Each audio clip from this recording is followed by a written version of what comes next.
My boyfriend ruined our first New Year's kiss by screaming that he cheated, so I pretended to forgive him, collected evidence from 8 other women, and exposed him publicly in front of them all at the restaurant where we had our first date. Me and Devin had been together for 2 years, and he was amazing. He was the type to take pictures of me without me asking, to grip my hand extra tight when I walked down the stairs in heels. Of course, no one's relationship is ever perfect, but we were happy together. We were both family people, and agreed that whatever money we saved would be put into our future children. But there was one thing about him that I never talked about in public. When it came to romantic moments, he couldn't follow through on them, whether it was just straight up canceling or joking around until the moment was ruined. I just didn't think it was a good enough reason to end a relationship, so I never thought much of it. Anyway, a few weeks ago was New Year's Eve. We still hadn't shared a New Year's kiss, and it was something that had been on my bucket list for almost my whole life. So when my friend Anna asked if me and Devin wanted to go to New York and celebrate with them, it was a no-brainer, because we were already double dating with them all the time, and it seemed perfect. But Devin didn't see it that way. Babe, really? Kissing in public? His comment made me feel really sad, and I just stared at the ground, not really saying much. And I guess he saw my reaction, because that's when he clarified that he was joking, and he was happy to go. It seemed extremely forced, but I stopped myself from overthinking by telling myself that he had agreed, and that was all that mattered. But in the weeks leading up to it, I only felt worse. When I bought my dress for the occasion and showed it off to him, he just sighed. Babe, you know how I feel about you showing off so much skin in public? I stared at him, because my outfit was literally a full body pantsuit, with some cute heels and a matching coat. But before I could say anything, he continued, maybe going to New York isn't such a good idea after all. Why can't we just do what we usually do? I almost cried right on the spot, because by what we usually do, he meant him hanging out with his party friends, and me staying at home watching the countdown alone on the TV. But when I asked him why he didn't want to go, he got defensive, told me that I was putting words in his mouth, that I was just guilt-tripping him. But that day, even I was too tired for Devin, so I just nodded and waited for him to stop talking. It ended with him still agreeing to go, just much more reluctantly, and as long as I wore something else. The day we were leaving for New York, despite everything, I was a ball of excitement. I had never been to the Big Apple, and it was still me and Devin's first New Year's kiss together. And TBH, I looked bomb. We carpooled with Anna and her BF, and it was so much fun. We all screamed the lyrics to white girl music and talked about our resolutions. Well, all except Devin, who was sitting by the window with his arms crossed and a sulk across his face. And whenever I tried to ask him what was wrong, he would text me to stop talking to him and leave him alone. So I did. I tried to not let it damper my mood, but it was almost impossible. So instead, I told myself that he had motion sickness and didn't want to talk as a result. Luckily, parking was actually easy to find, and everything seemed to be going our way. We dropped our stuff off at the hotel and made our way to Times Square. My heart was racing as I looked around at everyone. Smiles, rosy cheeks, cheering. I honestly felt amazing. And because Devin had found a beer to drink, his mood was lifted too. I really thought that Devin decided to get over his moodiness for a day that was so important to me. I was so naive. After a few hours, we were finally just minutes away from the ball dropping. Anna and her boyfriend gazed at each other with the eyes, and as I turned to Devin to do the same, he was looking at me too. But in his eyes, I didn't see love. Instead, I saw guilt. So I smiled, thinking that he was feeling bad for how he had treated me. And that's when the 10-second countdown started. But when it got to 3, he screamed, "Not Happy New Year. Not I love you. I cheated," at the top of his lungs. The people around us went silent, and 3 seconds later, as everyone shouted, "Happy New Year," and Frank Sinatra started to play, I just stood there in the middle of the confetti, my heart completely shattered. The people around me asked if I was okay, but I didn't even pay attention to them. I just made eye contact with Devin, who was smiling and telling me he was so glad to finally get it off his chest. It was the loneliest moment I had ever experienced. I even had to ask myself if I was dreaming, but I wasn't. I was just stuck in a relationship with Devin, and as he stood there with a "what is she gonna do next" look plastered on his face, I kissed him, and he kissed me back. I told him I forgave him, and thanked him for being so honest with me. But as his tongue was in my mouth, my mind was elsewhere, because this relationship now only served one purpose: my revenge. I couldn't tell you what I did to Devin in this short. The full video is on my channel and linked below. The next morning, I woke up first. Devin was snoring beside me, completely oblivious to the fact that everything had changed. I slipped out of bed and went to the bathroom, staring at myself in the mirror. My eyes were puffy from crying after we got back to the hotel, but Devin had been too drunk to notice. He'd actually fallen asleep thinking everything was fine between us, that his terrible confession was somehow behind us now. Anna texted to see if I wanted to grab breakfast. I hadn't told her what happened yet. We'd somehow gotten separated right after midnight in the chaos of the celebration. I texted back saying I'd meet her in the lobby in 15 minutes. I got dressed quietly, careful not to wake Devin. Part of me wanted him to sleep all day. I needed time to think and plan my next steps carefully. In the elevator down to the lobby, I checked my phone and noticed 3 notifications from unknown numbers. I couldn't see the content of the messages yet, only that they were from numbers I didn't recognize. My stomach dropped as I wondered what they might contain. Anna was waiting in the lobby, and one look at my face told her something was wrong. We found a quiet corner of the hotel cafe, and I told her everything. The confession, the way he'd smiled afterward, how I'd pretended to forgive him. Her jaw literally dropped. "You're not seriously staying with him, are you?" she asked, reaching across the table to grab my hand. I squeezed her hand back. "Not for long," I said, "but I need to figure out exactly what he did first." Over coffee and barely touched pancakes, we formed a plan. Step 1, find out who he cheated with, when, and how many times. Step 2, gather evidence. Step 3, confront him publicly, just like he'd humiliated me publicly. Anna was all in. She never really liked Devin anyway, which was news to me. We were interrupted when my phone buzzed again. Another unknown number. "I think we need to talk about your boyfriend." I looked up at Anna, my heart racing. Looks like step 1 might be easier than we thought. I opened the message and texted back, asking who they were and what they knew about Devin. While waiting for a response, Anna and I finished our breakfast and made a list of everything I needed to find out. She suggested we go shopping afterward to help clear my head, and I agreed. Retail therapy might be cliche, but I needed a distraction from the emotional turmoil swirling inside me. The betrayal felt like a physical weight on my chest, making it difficult to focus on anything else. Just as we were about to leave the cafe, Devin called. I took a deep breath and answered with a cheery, "Good morning, babe," like nothing was wrong. He asked where I was, and I told him I was having breakfast with Anna. He said he'd join us, but I quickly made up an excuse about us heading to a sample sale right after. He seemed disappointed but didn't argue,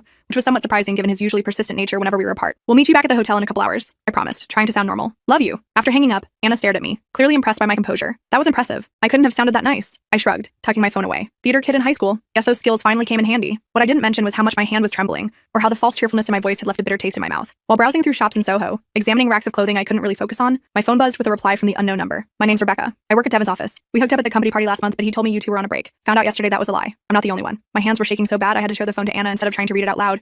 The company party was last month while I was visiting my parents. He told me he couldn't come because he had to work. I remembered being disappointed but understanding, or so I thought, about his dedication to his career. Now that memory was tainted, like so many others. Another text came through. There's a group chat with 4 of us who figured out we've all been with Devin. We can meet if you want proof. 4 women. 4 that I knew of so far. I felt sick to my stomach and had to sit down on a bench outside the store. Anna sat beside me, rubbing my back while I tried to breathe normally, fighting against the waves of nausea threatening to overwhelm me. You okay? She asked. Concern etched across her face. I nodded, even though I definitely wasn't. I want to meet them. We arranged to meet the women that afternoon at a coffee shop far enough from our hotel that Devin wouldn't accidentally stumble across us. I texted Devin that Anna and I were having such a good time shopping that we'd be out longer than expected, and he replied that he and Jake were going to watch a game at a sports bar anyway. The casual normalcy of our exchange made everything feel even more surreal. When we got to the coffee shop, 3 women were already sitting at a corner table. Rebecca waved us over. She introduced Jessica, who also worked at Devin's office, and Megan, who lived in Devin's apartment building. The 4th woman, Taylor, couldn't make it, but had sent screenshots of her conversations with Devin. Each woman greeted me with a mix of sympathy and solidarity that made my throat tighten. For the next hour, they shared their stories. Rebecca showed me texts where Devin told her I was mentally unstable and that he was trying to find the right time to break up with me. Jessica had actually met him at a bar 6 months ago, not knowing who he was until she started at his company and recognized him. He told her he was single. Megan's story was the worst. They'd been hooking up on and off for over a year whenever I was out of town. She lived just 2 floors down from us. She'd even been in our apartment when I was visiting my sister last summer, in our bed. The thought of a stranger in the space I considered safe and intimate made me feel violated in a way I couldn't quite articulate. I'm so sorry, Megan said, looking genuinely remorseful. He told me you 2 had an open relationship but didn't like to discuss it directly. I didn't know whether to laugh or cry. An open relationship? Devin was the one who once freaked out when a waiter was too friendly with me. He'd spent 20 minutes afterward insisting the man was flirting and questioning why I hadn't done more to discourage him. The screenshots from Taylor showed Devin had been on dating apps the entire time we were together.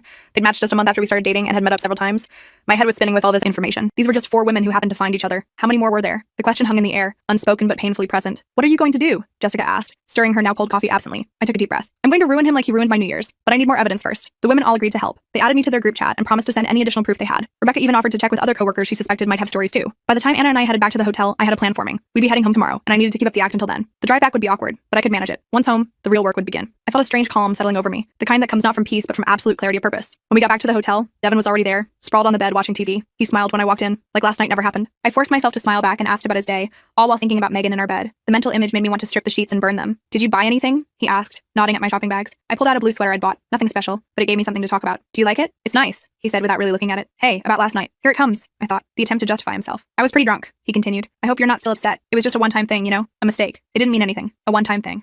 I thought about the 4 women I just met, about how one of them had been in our apartment, in our bed, about all the others I didn't even know about yet. The audacity of his lie was almost impressive in its boldness. I forgive you, I lied, sitting next to him on the bed. We all make mistakes. I appreciate your honesty. He looked relieved and pulled me in for a kiss. It took everything in me not to recoil. You're amazing, he said. I don't deserve you. For once, we agreed on something. The drive home the next day was pure torture. Anna and Jake tried to keep the conversation light, but there was this tension hanging in the air. Devin acted like everything was normal, holding my hand and occasionally kissing my cheek. Each time he touched me, I had to fight not to pull away. Every mile felt like a marathon, and I kept my gaze fixed on the passing landscape to avoid making eye contact with anyone. When we finally got home, I made an excuse about being tired and went straight to bed. I couldn't stand another minute of pretending. As soon as Devin was asleep, I carefully got up and took his phone to the bathroom. I'd seen him enter his passcode enough times to know it by heart. What I found made me physically ill. Not only were there messages with women I hadn't even heard about yet, but there was a group chat with his friends where he bragged about his conquests. He'd even shared details about some of them, intimate details that should have remained private. In that same chat, he talked about me like I was some naive idiot he had wrapped around his finger. One message from New Year's Eve caught my eye. He'd texted his buddy Thomas, plan to drop the bomb at midnight. She'll either leave me on the spot, win, or forgive me. Bigger win because then I can keep doing whatever I want. It hit me then. He wanted to get caught. Either I'd break up with him, saving him the trouble of doing it himself, or I'd forgive him and give him permission to keep cheating. It was a win-win for him either way. The calculated nature of it made the betrayal even more painful. This wasn't just weakness or temptation. It was deliberate manipulation. I took screenshots of everything and emailed them to myself before carefully putting his phone back. Then I created a new email account where I could collect all the evidence without him potentially finding it. Over the next week, I acted completely normal. I went to work, made dinner, watched TV with Devin in the evenings, but every moment he wasn't around, I was gathering information and planning. Each smile I gave him felt like a small victory, evidence that I was stronger than he thought. Rebecca came through with 3 more women from their office who'd been with Devin. One was his boss's assistant, which explained how he'd gotten his recent promotion despite mediocre performance reviews. I added all their stories and evidence to my collection. Then I started checking our finances. We had separate accounts, but also that joint savings account for future kids. I logged in and discovered he'd been making regular withdrawals. Small amounts that I might not notice, but they added up to over $3,000 in the past year. The withdrawal dates matched up suspiciously well with dates he claimed to be working late or out with the guys. He was using our future children's money to fund his affairs. I transferred my half of the remaining money to my personal account. If he noticed, he didn't say anything. Maybe he thought I was planning to buy something special for him to make up after New Year's. The thought made me sick. The following weekend, about 2 weeks after New Year's, Devin announced he was planning a surprise for me. To make up for everything, he said, looking genuinely excited. Saturday night, wear something nice. I agreed enthusiastically, wondering what he was up to. That same day, I received an unexpected message from Linda, his ex-girlfriend from before me. Apparently, she'd seen a post Rebecca made in a women's Facebook group about cheating partners, recognized Devin's behavior pattern, and reached out. We met for coffee the next day. Linda's story sounded eerily familiar. Devin had cheated on her too, multiple times, then gaslighted her when she confronted him. She'd eventually caught him in such an obvious lie that he couldn't talk his way out of it, but not before he destroyed her self-confidence and isolated her from friends who tried to warn her. He has a pattern, she explained. He love bombs at first, first,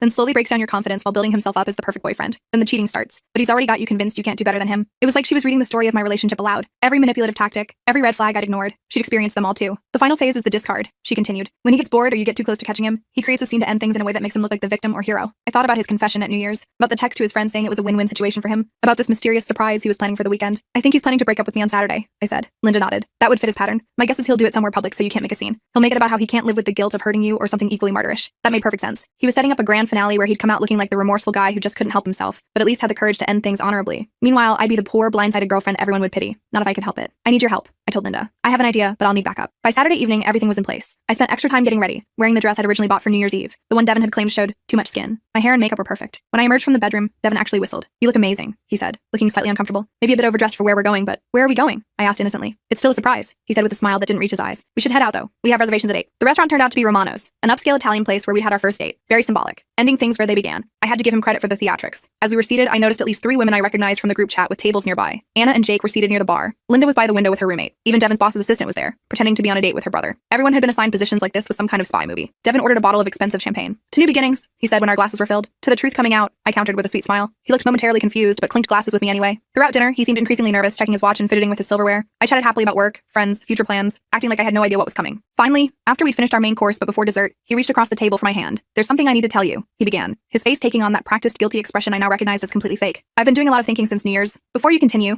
I interrupted gently. There's something I'd like to say. He blinked, thrown off his script. Sure. I took a deep breath and stood up. In my peripheral vision, I saw several of the women do the same, phones in hand, ready to record. Devin, I know everything, I said, my voice clear and surprisingly steady. I know about Rebecca and Jessica from your office. I know about Megan from our building. Yes, the one you brought to our apartment and our bed. I know about Taylor from Tinder, and the 6 other women from the dating apps you've been on our entire relationship. His face went from confused to pale to angry in seconds. What are you talking about? I told you it was one time, and I was drunk. I know about the $3,000 you stole from our future children's savings to pay for hotel rooms and gifts for other women, I continued, raising my voice slightly so nearby tables could hear. I know you told your friends on New Year's that confessing was a win-win for you. People at nearby tables were staring now. Devin looked around, realizing he had an audience for a very different scene than the one he'd planned. Lower your voice, he hissed. You're making a scene. Oh, I'm just getting started, I replied. You see, Devin, I've spent the last 3 weeks collecting evidence. Text messages, photos, bank statements, testimonials from women you've slept with, including your boss's assistant who's sitting right over there, by the way. I pointed, and Devin's head whipped around to see his boss's assistant waving at him with a cold smile. You went through my phone? He spluttered. That's an invasion of privacy. You had no right. No. What's an invasion of privacy is sharing intimate details about women with your friends and group chats. I shot back. What's an invasion of privacy is bringing other women into our home, into our bed, while I was visiting my sister. By now, several of the women had moved closer to our table, phones still recording. Devin noticed and his eyes widened in panic. What is this? Some kind of setup? He demanded. This, I said, gesturing around the restaurant, is me taking back my power. This is me making sure you can't control the narrative anymore. I picked up my champagne glass. Ladies, would anyone else like to share their Devin story before I finish? Rebecca stepped forward first. You told me she was mentally unstable and you were afraid to leave her. Meanwhile, you were telling her you were working late while you were with me. Jessica was next. You told me you were single when we met at the Capitol Bar.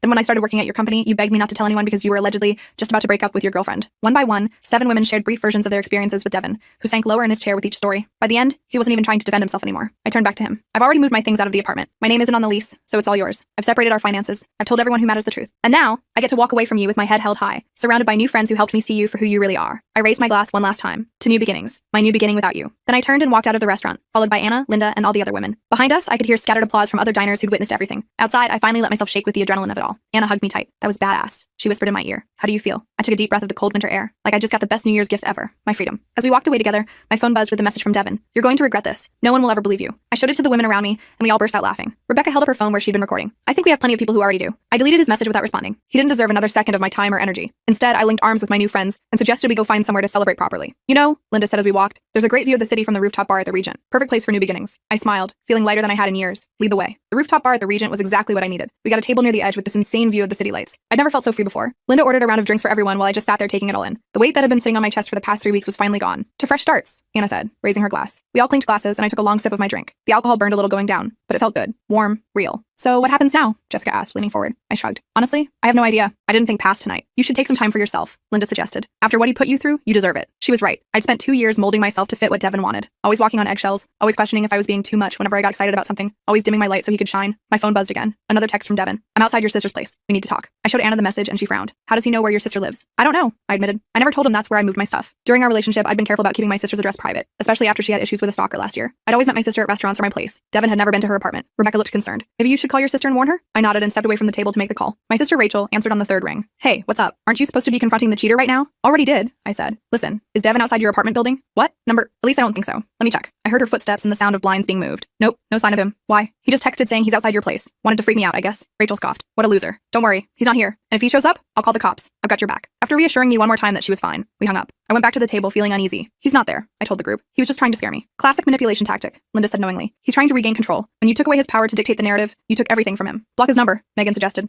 All of us did. I nodded and blocked Devin's number right there at the table. It felt like cutting the final string connecting us. The uneasiness started to fade. We stayed at the bar for another couple hours, swapping stories and advice. These women who'd been strangers just weeks ago now felt like friends I'd known forever. We had this weird bond, all victims of the same manipulative jerk. Instead of seeing each other as competition, we'd turned it into solidarity. Around midnight, we started saying our goodbyes. Everyone had work the next day, and the emotional high of the confrontation was wearing off, leaving us all pretty exhausted. We exchanged hugs and promises to stay in touch. You know, we've got a group chat now, Rebecca reminded me. We're like a support system for each other. Anna offered to share an Uber with me to Rachel's place. In the car, she finally asked the question I could tell she'd been holding back all night. Are you really okay? Like, actually okay? I thought about it for a minute. Yeah, I am. Or I will be. I'm sad about wasting 2 years with him, but I'm not sad about losing him. Does that make sense? She nodded. Total sense. I never liked him anyway. Why didn't you say something? I asked. I tried, sort of. Remember when he canceled on your birthday dinner last year? I told you then that you deserved better, but you just made excuses for him. I vaguely remembered that conversation. I'd probably said something about him being busy with work or having a lot on his plate, the usual excuses I made. I should have been more direct, Anna continued. I just didn't want to be that friend who trashes your boyfriend. Next time, be that friend, I told her. I promise I'll listen. When I got to Rachel's apartment, she was waiting up for me with ice cream and her laptop open to Netflix. Classic Rachel, always ready with comfort food and distraction. How'd it go? She asked as I flopped onto her couch. It was perfect, I said, kicking off my heels. You should have seen his face when all those women started telling their stories. He literally had nowhere to hide. She handed me a bowl of ice cream. I'm so proud of you.